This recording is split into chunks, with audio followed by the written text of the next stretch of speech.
Muy buenas noches, señoras y señores. Hay pocas cosas que reflejen mejor la decadencia de nuestra época que la igualación de los hombres y los animales. Una igualación que no puede consistir en ascender a los animales, sino en descender a los seres humanos.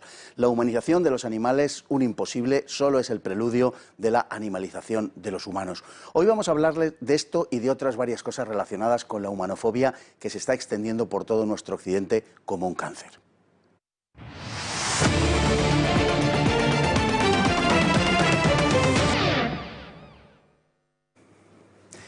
Y en nuestra sección Desde Fuera tenemos un titular del Diario Público que dice: Canadá considera que el sexo con animales no es delito si no hay penetración. Bien, la ley canadiense legaliza el sexo con animales siempre y cuando, como dice el titular de Público, no se produzca penetración. Dejando de lado la galanura del tema en sí, que ya hace falta, aquí lo principal es que nadie ha manifestado la menor protesta. Bueno, nadie no. Ha habido una protesta, pero no para señalar lo repugnante de este asunto que degrada la condición humana, no. La directora ejecutiva de Justicia Animal en ese país, Camille Lapchuk, ha puesto el grito en el cielo porque la ley canadiense da vía libre a los abusadores que usarán a los animales para su satisfacción sexual, como lo oyen. Estamos como para que nos caiga encima un meteorito y nadie nos eche de menos. Bien, damos paso a algo que les vamos a contar al respecto de este asunto. El amor a los animales es un noble sentimiento humano. De hecho, el hombre es el único animal superior que vive junto con otros animales por el placer de hacerlo y sin necesidad objetiva alguna que le obligue a ello. Además, nuestro proceso de humanización ha venido acompañado por los animales. En cierto modo, el hombre entra en la historia de la mano de ellos, pues solo hablamos de historia a partir del Neolítico, que se caracteriza por la agricultura y justamente por el uso de los animales para tareas agrícolas y ganaderas. Nos hemos humanizado también a través de los animales. Hasta nuestros días, caballos, vacas, corderos, gallinas, cerdos o cabras eran realidades inmediatas para la inmensa mayor parte de la humanidad. Pero en las últimas décadas, los procesos de modernización y de urbanización nos han alejado de la vida natural tanto que hoy en los zoos pueden visitarse burros y vacas como antaño se hacía con el okapi y el ornitorrinco. Esa extrañeza transformada en añoranza ha impulsado un movimiento general de regreso hacia lo natural. Pero ese mismo impulso ha generado un sector radical que ha desembocado en el vegetarianismo primero, en el veganismo después y que incluso ha terminado llevando a cabo acciones violentas no solo ante ciertas actitudes humanas frente a los animales, sino incluso contra el hecho mismo de aprovechar las prestaciones animales en forma de piel, carne, huevos, leche, fuerza o entretenimiento. La realidad es que la naturaleza del hombre es carnívora, algo que disgusta profundamente a los militantes veganos. Su tracto digestivo es el propio de las especies que se alimentan esencialmente de carne, y la forma en que su visión está dispuesta es igualmente característica de los carnívoros. De hecho, el ser humano no ha hecho otra cosa que cazar animales o producirlos para vivir de ellos, y toda la civilización se ha creado sobre esas prácticas. Parece bastante plausible creer que el crecimiento del cerebro humano, desde la exigua capacidad del Australopithecus hasta la de hoy, 5 o 6 veces superior, se debe en gran medida a la proteína animal. El ser humano ha desarrollado una civilización que exige el despliegue de una cantidad de energía que no pueden proveer los vegetales. Al menos entre los niños y los adolescentes está admitido que es imprescindible la proteína animal y que ésta no tiene un sustituto adecuado. Sin embargo, algo más de la mitad de los animalistas se reclaman veganos, aunque no haya constancia de la fidelidad de su práctica. Hasta estas últimas décadas, la relación entre los humanos y el medio se entendía en los términos expuestos por la Biblia. El hombre, como cúspide de la creación, es el dueño de lo creado y precisamente por eso está encargado de su cuidado. Pero es su administrador, no su dueño absoluto, y por eso no puede disponer de la naturaleza a su antojo, sino con las debidas consideraciones. Tenemos un deber para con los animales y con el medio, nadie lo duda. Ese deber se deriva de la conciencia humana de que nuestra especie es superior a las demás especies existentes por diversas razones. Inteligencia, conciencia de sí misma como individuo y como especie, conciencia de las demás especies, además de sentido de la moralidad y de la justicia. Tal punto de vista es hoy considerado especista, que viene a ser como el racismo del ser humano hacia el resto de los animales. Lo que ahora se afirma, tanto desde el animalismo como desde una parte del conservacionismo, es que el ser humano pertenece a la naturaleza y no está a él. Por tanto, está subordinado a ella y todas sus acciones deben estar sometidas a su mayor gloria. Es una visión que ha desembocado en un posicionamiento humanófobo que ha llegado a afirmar la necesidad de que el ser humano desaparezca en la medida en la que perjudica al medio. Esto ha dado lugar al surgimiento de actitudes violentas que están dejando de ser tan excepcionales como en el pasado. A finales de mayo de este 2020, un conocido activista vegano antitaurino que estaba en búsqueda y captura en España se prendió fuego a sí mismo tratando de quemar una flota de camiones de matadero en Holanda. No es un hecho aislado. Cada vez se impone más el matonismo entre los radicales animalistas. El director del matadero ha declarado que ha sido amenazado en numerosas ocasiones y que los radicales envían con frecuencia equipos para grabarles, en este caso por el llamado Frente de Liberación Animal. Desde cierto punto de vista, las diferencias entre los radicales del animalismo y del ambientalismo son apreciables. Mientras que los ambientalistas reivindican la defensa del ecosistema en su conjunto, los animalistas lo hacen solo o principalmente sobre los seres conscientes, pero sus actos terroristas les acercan. Entre 1970 y 2005 fueron culpables de más de 1000 actos violentos, entre los que se encuentran 44 asaltos armados, 55 atentados con explosivos y 3 asesinatos solo en los Estados Unidos. En el conjunto del mundo suman unas 6000 acciones criminales. Atacan, a veces con extrema violencia, a propietarios de protectoras de animales que sacrifican animales peligrosos, a quienes venden pieles o a asociaciones de cazadores. Naturalmente, no es el veganismo en sí lo que produce esta violencia, pero sí la pretensión de imponer a los demás lo que uno estima bueno para sí, algo cada vez más presente en el discurso vegano. El mero hecho de que una madre sea vegana puede ser mortal para un bebé, como varios casos han demostrado. Cuando uno se mete en estos temas y tiene a alguien como quien le vamos a presentar ahora delante, pues los tiene que abordar con un cierto cuidado. Tenemos a don Alex Lashheim esta noche con nosotros. Muy bienvenido. Bien hallado. Sabemos que este tema es complicado, peliagudo, es un tema transversal en gran medida que afecta a gente de un lado, del otro, del medio. Y, en fin, intentamos hacerlo con el mayor apego al respeto y a la verdad también, ¿no? Y empezamos diciendo que vamos a distinguir animalistas y ecologistas. Sí, son cosas que los periodistas confunden muchas veces y, claro, la ciudadanía también, lógicamente, porque el periodista es el que le transmite toda la información.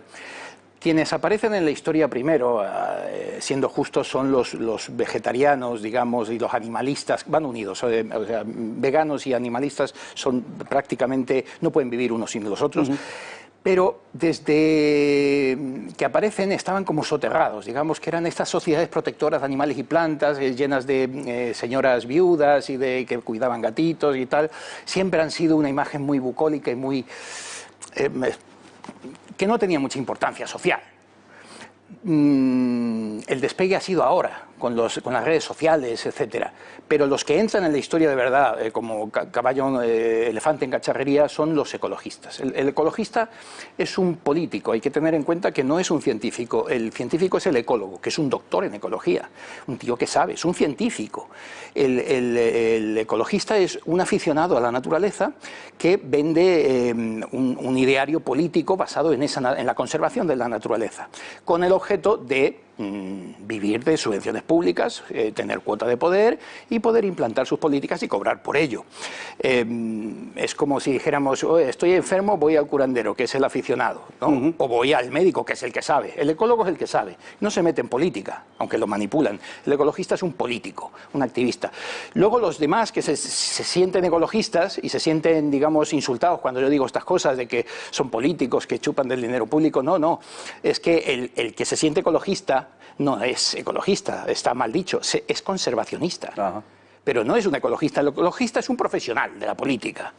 Y luego aparecen los vegano-animalistas, que como digo van en el mismo paquete. Los vegano-animalistas, a diferencia de los ecologistas, que basan sus idearios en la ciencia ecológica, es decir, que tienen un fundamento y emana todo de la naturaleza, la conservación de la tierra, tal como funciona actualmente, tal como es. El otro no, el otro es un activista que nace del suelo urbano, urbanita, que no ha pisado el campo o no tiene relación con él, desconoce el medio rural, y basa su ideario en fundamentos filosóficos y jurídicos que lo que buscan por encima de todo es hacer que los animales estén al mismo nivel que el hombre y que no sufran. Entonces todo aquel que tiene un sistema nervioso central no tiene que sufrir, la muerte es un tabú. Entonces ellos buscan proteger al individuo, al conejito en concreto o a la gacela en concreta o al pececito para que no sufra. Pero si por hacer eso se desmorona la cadena trófica, eso les da igual. O sea, el conservar el planeta tal como es no les importa. O sea, unos son conservacionistas, aunque políticos, y los otros son, digamos, unos fanáticos que lo que intentan es imponer su ideario casi por la fuerza, ¿no? Es una especie de proyección de los propios sentimientos, de algún modo. Es decir, salvar al individuo, como has dicho perfectamente, aunque sea a costa de la especie e incluso a costa del ecosistema en su conjunto. A veces, pues en esas proyecciones a las que nos referimos, ha habido casos en la historia, no uno ni dos, sino que ha sido relativamente frecuente en la época contemporánea. Se ha terminado en un lugar con los carnívoros. Yo recuerdo que esto lo explicaba Félix Rodríguez de la Fuente hace muchos años. En Estados Unidos, unos colonos terminaron con los carnívoros, lo que produjo que, claro, los 2 primeros años los herbívoros luciesen muy lustrosos y muy aparentes, pero claro, al tercer año ya estaban todos prácticamente muertos porque la presión sobre el medio que habían ejercido sobre la hierba, sobre la comida, al no haber depredadores, había terminado con el ecosistema. Da gusto tener personas enfrente tan ilustradas como el director de este programa. Eso lo conoce muy poca gente. Efectivamente, Félix en los años 70 ponía como ejemplo la reserva norteamericana de Kaibab, regentada por unos frailes, que veían cómo los linces se comían a los conejos y cómo los lobos se comían a los alces y que esto era una cosa inconcebible. Mucho dolor, y entonces contrataron a tramperos, a cazadores. Voy a hacer el cuento corto, que el tiempo en televisión es oro. Y acabaron con todos los depredadores en cuestión de 5 años. No había un lince, no había un lobo, no había un águila, no había nada. Bueno, y los primeros años los herbívoros fueron genial, pero llegó un momento que, claro, la capacidad ganadera por hectárea se saturó y empezaron a acabar con la cubierta vegetal.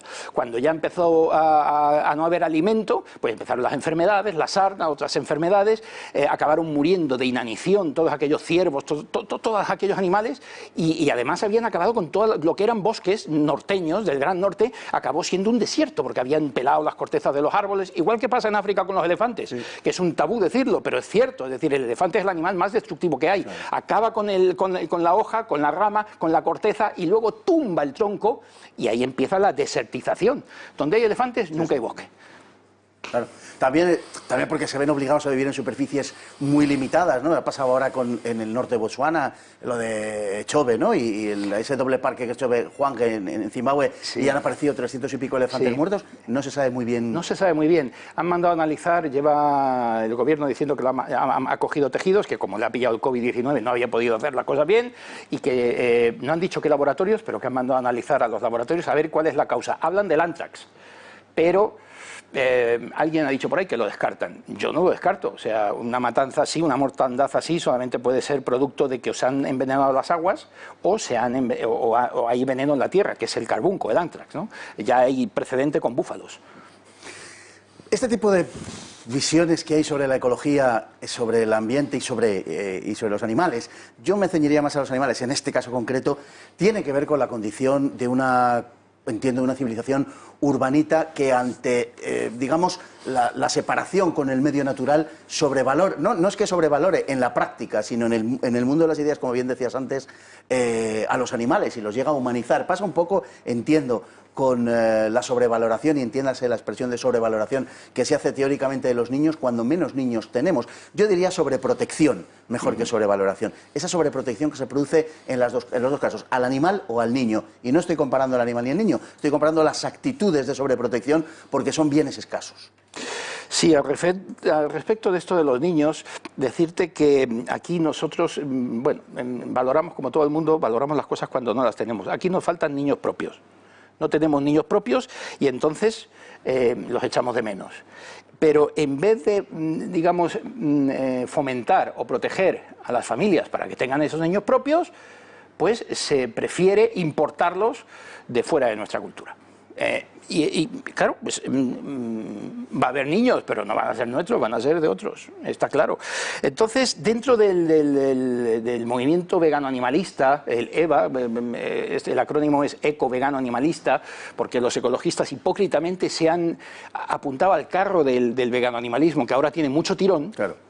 Porque han perdido fuelle ellos. El mensaje político suyo, como todos los partidos generalistas han adoptado el mensaje verde, pues ellos ya se han quedado sin contenidos Entonces ahora están apuntados al carro y aunque son como el agua y el aceite, puesto que unos defienden el medio y otros defienden solo al individuo, o sea, son polos opuestos, pero ahí están apuntados al carro a ver si chupan y consiguen algo, ¿no? Bueno, pues dentro del movimiento vegano animalista existen los antinatalistas que consideran a la especie humana como un cáncer para el planeta Tierra y que lo mejor que podría pasar es que el hombre desapareciera de este mundo para que el planeta pudiera vivir sin humanos.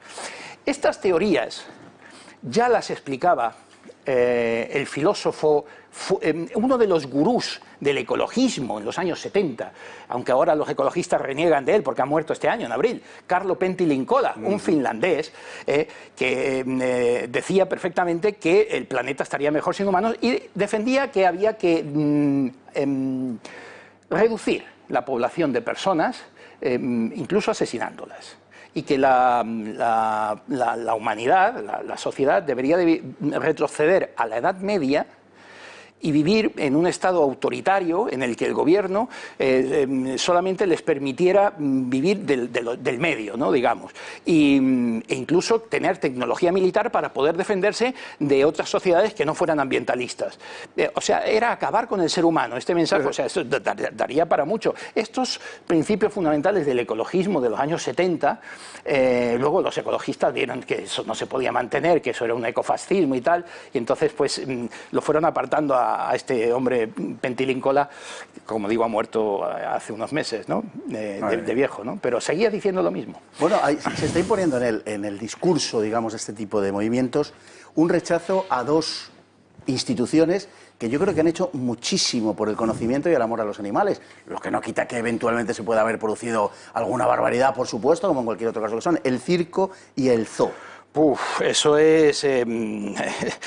verás, los circos y los zoos han sido uno de los objetivos del veganoanimalismo por una razón. Mira, nosotros vivimos en grandes ciudades, el campo cada día está más despoblado, entonces está esa España vaciada. Estos movimientos que buscan imponer su ideario prohibicionista, estalinista, no hay más que leerse la Ley Cero del PACMA. Un partido que no tiene influencia de ningún tipo ni representación parlamentaria y que hace unos días salía su presidenta diciendo que, oye, que los demás partidos que no le hacen caso, que ellos tienen presentada su ley cero y nadie les da ni bola. Pero ¿cómo te van a dar bola si tú no tienes peso político de nada? Bueno, pues se echaba las manos a la cabeza porque la Dirección General de Derechos Animales se había reunido con el colectivo cinegético para acercar posturas y se echaban las manos a la cabeza.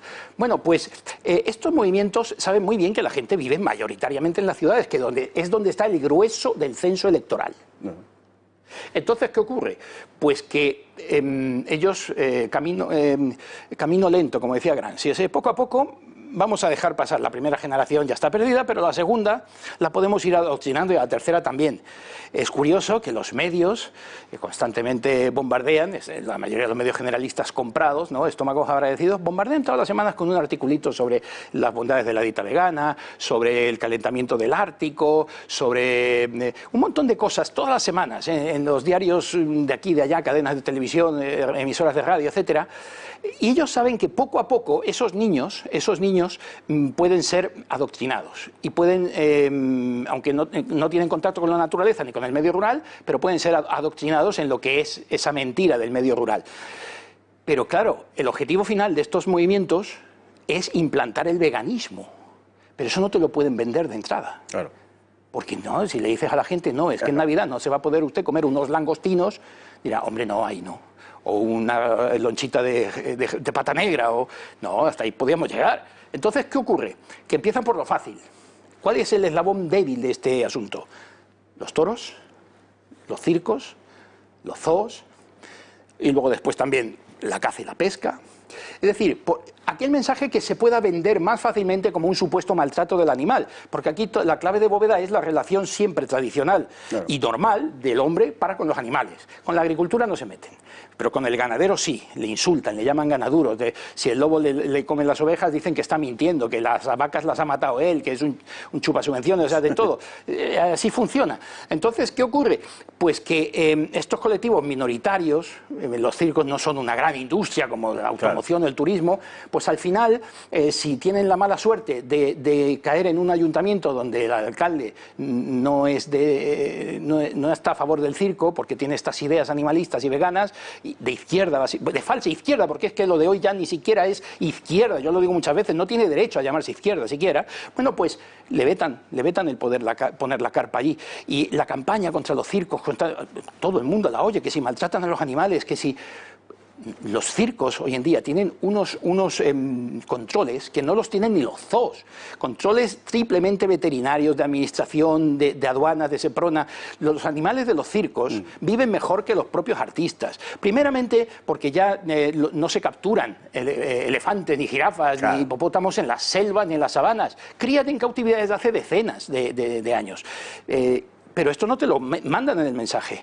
La gente esto no lo sabe. El mensaje que llega es que lo están maltratando con una cadena, con un palo, con un lo que sea, para tal. Ya no se hacen ejercicios antinaturales. O sea, en España los circos tradicionales que quedan, el animal corre del punto A al punto B, o salta, o vuela, y lo mismo que hace en el campo, ni más ni menos. Es su ejercicio natural. Los elefantes en la selva se ponen en dos manos para ramonear con la trompa las acacias. Es algo natural en el animal. Claro. Bueno, pues la campaña es tan grande que ya han conseguido que mucha gente les vete y que haya comunidades que hayan legislado en contra de esta industria y bueno, y con los zoos pasa lo mismo. Las campañas contra los zoos son tremendas. Hay que recordar, yo quiero decir aquí, que los zoos son reservorios biológicos. Los zoos cuentan en su haber con éxitos como haber salvado al bisonte europeo, que hoy en día está colonizando el norte de Europa. En España tenemos bisontes europeos ya. Ha salvado al cóndor de California, quedaban 15 ejemplares de cóndor de California, y el Zoo de San Diego lideró un programa para reproducir, capturar esos 15 cóndores y criarlos en cautividad y luego liberarlos. Y hoy en día los cóndores de California vuelan por Estados Unidos gracias a los zoológicos, el caballo de Przewalski, un montón de animales que se hubieran extinguido, el lobo gris mexicano, o sea, un montón de animales. Tendremos ocasión de hablar más tranquilamente de los aspectos que hacen a los zoos, a los circos, a la caza y a los toros, porque es un aspecto muy específico. Nos tenemos que ir a publicidad ahora. Nos quedan, de esta primera parte, tal y como estaba planteada, nos queda todavía algún tema que tocar. Entraremos en la segunda con un vídeo para, bueno, cambiar un poquito de tema, pero vamos a incluir también todos estos asuntos que tienen que ver con el veganismo, porque me parecen particularmente importantes. Volvemos enseguida.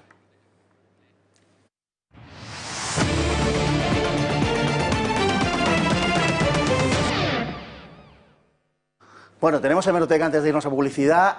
Vamos a ver brevemente en qué consiste la hemeroteca de hoy, que es en que Bill Gates financia la hamburguesa vegana que quiere conquistar España tras vender 75 millones de unidades en todo el mundo. Y uno se pregunta inocentemente por qué siempre aparecen los mismos personajes que conectan las mismas causas. Obviamente Bill Gates no hace esto como negocio, no lo necesita. Es que tiene algo que ver el veganismo con la obsesión de Gates por el control de la población y el cambio climático. No lo decimos nosotros, lo publica La Sexta, que de esto y de otras cosas relacionadas con Gates, con Soros y con los magnates globalistas, La Sexta sabe mucho, pero que mucho. Ahora sí, nos vamos a publicidad.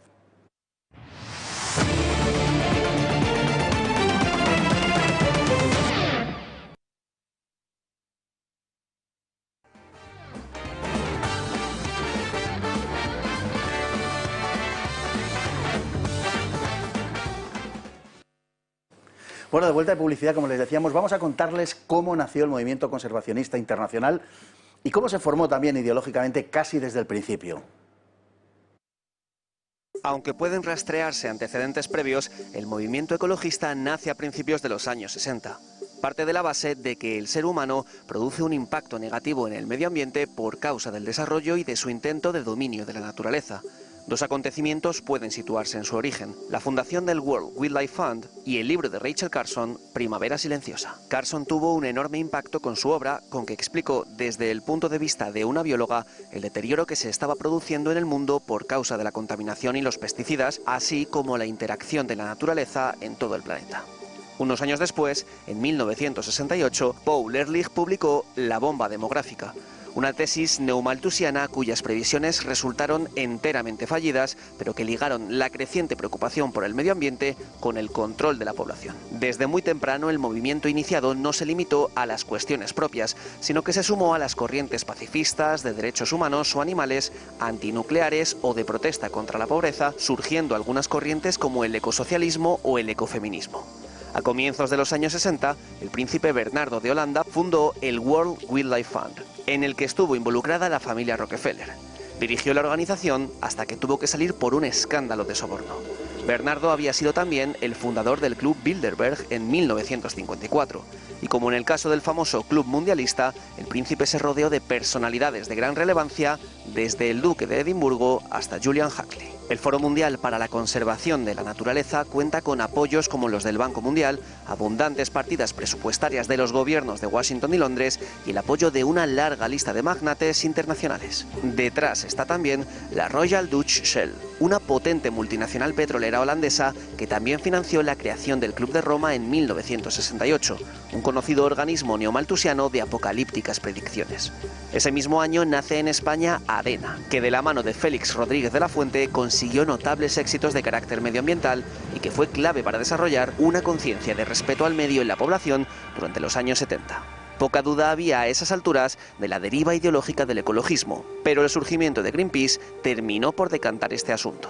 A Greenpeace se le ha acusado de estar financiada por la Standard Oil Company, una poderosa petrolera que se encuentra entre las compañías más contaminantes del planeta. En los años 70, el ecologismo se radicalizó. A España, como a todos los países de Europa occidental, comenzaron a llegar las teorías y las organizaciones antinucleares basadas en gran parte en el material ecologista. El movimiento antinuclear obedecía a una serie de intereses, algunos exclusivamente nacionales como los de Francia, que era la gran productora de energía nuclear en Europa, y otros de orden ideológico o estratégico como los del Bloque del Este, que impulsó estas organizaciones.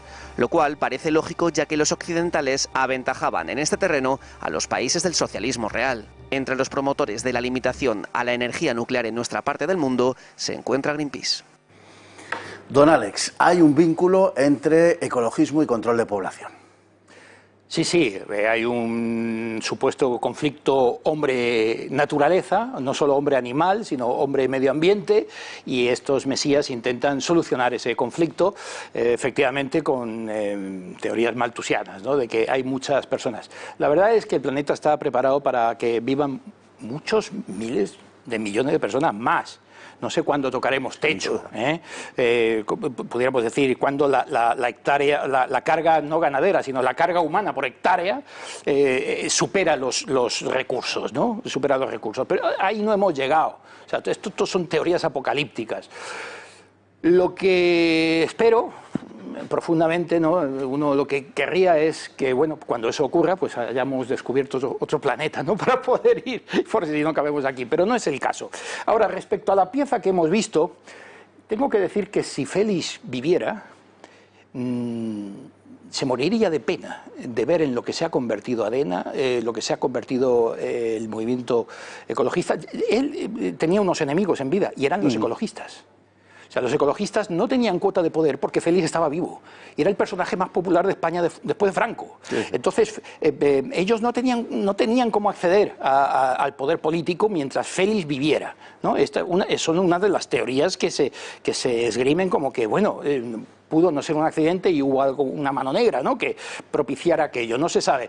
Yo no creo que fueran los ecologistas, evidentemente, ¿no?, pero desde luego tenía enemigos. Le atacaron en vida, que le acusaban de manipular películas, de maltratar animales, de lucrarse con especies que eran propiedad de todos los españoles porque ya estaban protegidas las aves rapaces en aquellos tiempos, por él, porque él fue el que las protegió.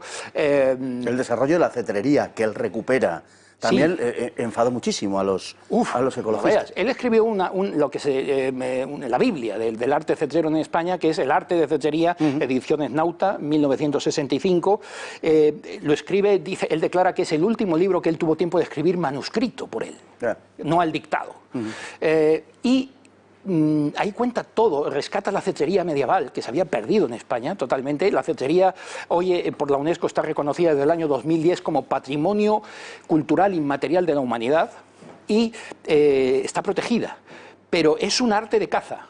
es una modalidad cinegética. En vez de usar una escopeta, lo que utilizas es un halcón, un azor, un ave de presa para cazar un conejo, una perdiz, una paloma, etcétera. Bueno, eso se había perdido. Desde que apareció la pólvora, pues ya la gente dejó los halcones, evidentemente. Él lo recuperó. Él era cazador de escopeta y lo fue hasta el día de su muerte, aunque lo nieguen los ecologistas, ¿eh? Sí. Él tuvo escopetas en su casa hasta el día de su muerte, tuvo perros de caza y cazó. Y cuando salía con los halcones iban amigos suyos con escopeta también, como pasa siempre. Bueno, y además era carnívoro y muy de merluzas, de pincho y de todo lo demás. Aunque respetaba mucho a los vegetarianos, pero era muy carnívoro. Bueno, pues Félix rescata todo aquello como una arte de caza sostenible, natural, que acerca al hombre a la naturaleza. Claro. Es el nexo de unión entre el hombre y la naturaleza, un nexo que se había perdido. Y además muy sacrificado, porque los halcones hay que mantenerlos toda la semana, no es como la escopeta que la guardas en el armero y hasta la semana siguiente. Bien, bueno, pues publica el libro, se le echan todos los ecologistas encima. Porque en el libro, en una época en la que aún no estaban ni protegidas las rapaces, cuenta cómo capturarlas. Claro. En el campo, en los nidos, o al vuelo, con redes. Félix se dio cuenta de que eso era un arma de doble filo y después de la segunda edición de 1970 prohíbe la nueva publicación del libro. Dice, posiblemente me van a atacar mucho. Entonces, él prohíbe que se vuelva a editar. Pero ese libro existe y es una joya, está descatalogado, por supuesto, pero todos los halconeros de este país han aprendido leyendo el arte de cetrería de Félix. Pero le atacan, claro, todos los animales del hombre y la tierra, todos, están adiestrados. En una época en la que no existía cómo rodar esas cosas, en la que National Geographic tardaría 10 años en hacer su primer documental. Bueno, Félix hacía estas cosas y las hacía con animales adiestrados. Animales que ya estaban protegidos y que el ICONA le cedía y él, claro, hacía películas con las cuales se lucraba. Entonces le acusaban de que se estaba lucrando con animales que eran propiedad de todos los españoles, que los maltrataba. La escena de Gala, el águila real llevándose el chivo, dijeron que el águila había muerto, que el águila había... no sé qué, es todo mentira. Tuvo mucho, incluso le denunciaron cuando estaba en el Safari Madrid con los animales de televisión haciendo el espectáculo en vivo, El Mundo de Félix, le acusaron también a él de tráfico de animales. O sea, tuvo a los ecologistas encima soplándole en la oreja, en la nuca, toda su vida, toda su vida. Entonces, hoy vería con pena en lo que se ha convertido el movimiento ecologista a día de hoy, porque él en sus tiempos lo veía con buenos ojos.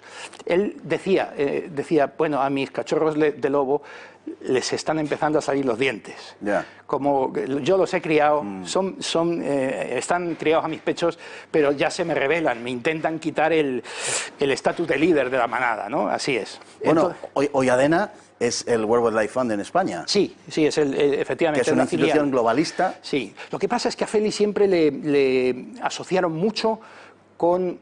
Él era amigo de jefes de Estado, de reyes, le asociaron mucho con el anterior régimen. Y entonces, entre eso y que él, por ejemplo, era conservador, pero él apoyaba la opción nuclear. Entonces, eran cosas que la gente... Entonces, lo asociaban mucho a estar... que fuera franquista, digamos, ¿no? Como el Real Madrid. Pues, o como ya es una cuestión ideológica, ¿no? Claro, entonces le quisieron desprestigiar de todos los modos posibles. Hoy en día le llevan en las pancartas. O sea, estas escenas que han salido en la Puerta del Sol, las manifestaciones de los lobos y tal, con la pancarta de Félix, hoy tus lobos lloran por ti, no sé qué. Bueno, estos mismos en vida de Félix le apuñalaban por la espalda. O sea, estos mismos, y no se les cae la cara de vergüenza. Entonces, Félix lo vería muy mal. Respecto al tema del nacimiento del ecologismo, tengo que decir que efectivamente en los años 70, o sea, tiene razón la pieza, la ecología nace con Rachel Carson y su Primavera Silenciosa, con Paul Ehrlich, con Aldo Leopold, pero eso es la ecología científica. Ya. No el ecologismo. Pero el ecologismo político viene en los 70 y viene posteriormente con la caída del muro de Berlín, cuando un montón de millones de jóvenes desencantados dicen, ¿a qué me aferro? Y entonces se aferran al ecologismo. Fíjate, esto es una historia que nadie conoce en este país, lo que te voy a contar ahora es una primicia. En los años 70 había una revista de caza que era Trofeo y ahí escribía un señor que se llamaba Inra de Boroviceni. Que era húngaro. Húngaro. ¿Lo recuerdas? Sí. Bueno, pero él trabajaba con un nombre alemán. Sí. Que no recuerdo, un conde von no sé qué. Sí, efectivamente, un seudónimo alemán, von no sé qué, no me acuerdo ahora del nombre. Bueno, este conde húngaro decía que el comunismo le había robado todo y que tenía que haberse venido aquí obligado en una diáspora de su propio país por culpa de los comunistas, y que venía con una mano delante y otra detrás. Y escribía, en trofeo, escribía alabando las políticas medioambientales de la Europa del Este y echando pestes, mierdas a las políticas ambientales occidentales, cuando todo el mundo sabe que las peores políticas ambientales del planeta entero las ha llevado Rusia a cabo, y el mar de Aral es el exponente absoluto de que un océano interior está absolutamente desecado por las políticas ambientales de la URSS. Sin embargo, este hombre poco a poco fue tomando prestigio a través de su pluma y fundó. Su firma está en las actas fundacionales de los movimientos ecologistas de los años 70, incluida la poderosa CODA, la Coordinadora para la Defensa de las Aves. En el acta fundacional de esa poderosísima institución, que hoy en día está todo englobado en Ecologistas en Acción, digamos, bueno, pues su firma está ahí. Su firma está ahí. Cuando él murió, se preocupó de dejar aquí un buen sustituto. Dejó un buen sustituto que también hace las labores de infiltrado, ¿no? Entonces el movimiento político ecologista irrumpe, no la ecología científica, sino el movimiento político ecologista irrumpe en los años 70, va tomando poder en España. Evidentemente muere Félix, y es cuando ya a través del País, de los periódicos progresistas, de la pluma de Benigno Varillas, que hoy es su biógrafo, el biógrafo de Félix, etcétera, empiezan a escribir sobre estas cosas, y la gente empieza a tomar conciencia con lo de Greenpeace, que si las ballenas, que si las focas, que si lo nuclear, todo esto quedaría para 3 programas, para 3 programas seguidos, todo mentira, todo absolutamente mentira, y ahora la figura de Félix se venera. Pero en aquellos tiempos Félix se oponía a todas estas cosas, absolutamente. Ellos estaban, ya en aquellos tiempos hablaban que si el ozono, que si, ¿te acuerdas del agujero de ozono que se iba a destruir el planeta? Luego también estaba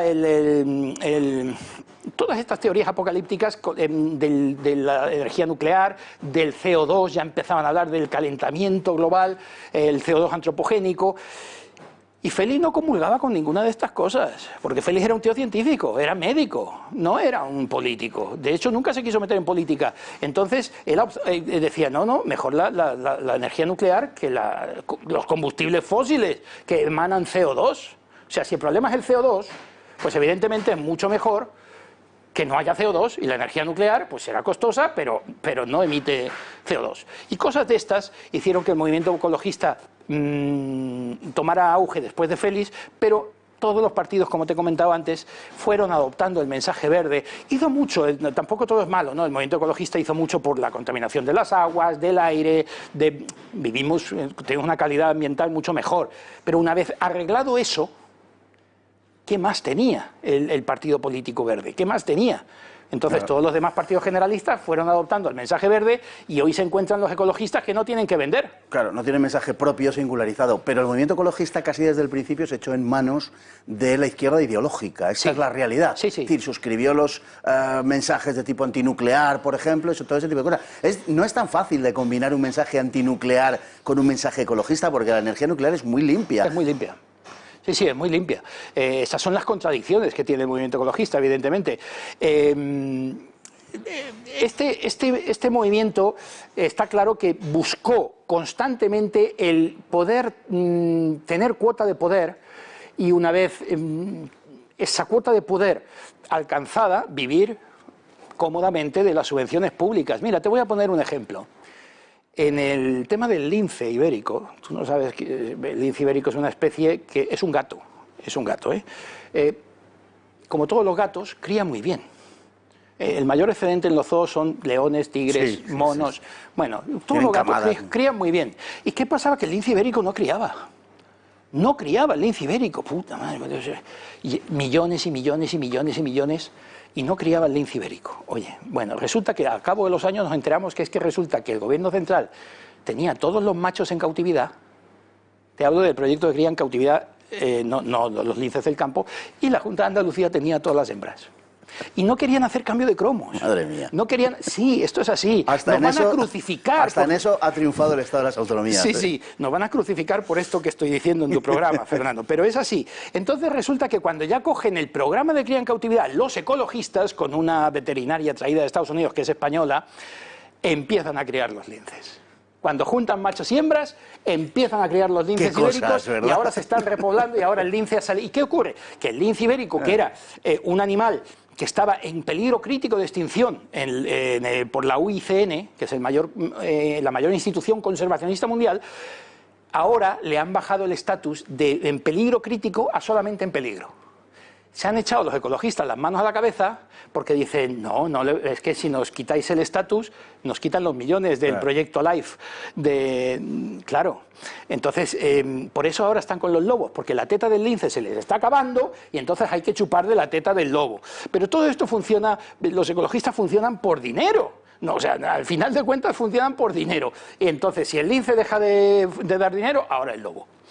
Así, esa es la base. O sea, han hecho cosas buenas, pero han hecho cosas muy malas y las siguen haciendo. Esta cuestión de las denuncias, el hecho de que las subvenciones y el dinero que se recibe, incluso de fuera de España, tenga que ver con los fenómenos que se denuncian, es una cuestión muy curiosa en el tema del ecologismo y en el tema también, por ejemplo, de las denuncias por violencia de género, etcétera. Porque claro, cuando dependemos, cuando la subvención depende de la cantidad de, pues entonces esto aumenta por sí mismo de una manera prácticamente mágica. Nos iríamos ya casi al pensamiento mágico. Sí. Don Alex, la verdad es que estamos ya prácticamente fuera de tiempo. A mí se me ha pasado absolutamente volando. Solamente dejamos apuntados, bueno, que nos quedan algunos temas interesantísimos, como es el del veganismo, que tenemos que tratarlo despacito. Un tema también que anda rondando por ahí, que es el de las grandes corporaciones ecologistas que viven de lo que viven. Esa paz que es verde y todas estas cosas. Esto que ha dicho la pieza del WWF, bueno, el WWF, lo digo como caramelito adelanto del programa que podamos hacer al respecto, hoy en día se está dedicando a matar indígenas, a asesinar indígenas, a sacar indígenas de sus territorios ancestrales para que no interfieran o no molesten a los turistas que van a ver los animales que viven allí. El pueblo indio, donde se desarrolla la historia de Kipling del Libro de la Selva, ha sido expulsado de sus tierras por el WWF, en connivencia con los guardas indios, para que los turistas puedan ver tigres cómodamente desde sus coches. Pues me deja usted helado, lo digo de verdad, pero hablaremos de ello, tenga la absoluta seguridad. Bueno, con que ustedes se lo hayan pasado la mitad de bien que me lo he pasado yo, sinceramente se lo digo, habrán tenido un francamente buen programa. Volveremos con don Alex cuando él quiera, espero que sea pronto, para que estas cosas no se les olviden ni a ustedes ni a mí, que también tengo que hacer mi esfuerzo para meterme en este asunto, aunque la verdad es que, si les digo la verdad, me apasiona, lo que pasa es que soy un simple aficionado. Don Alex, muchísimas gracias. A ti, Fernando. Esperamos contar con usted la semana que viene, para retomar y para rematar el asunto. Y nos vamos ya hoy con la frase del día, que dice como sigue.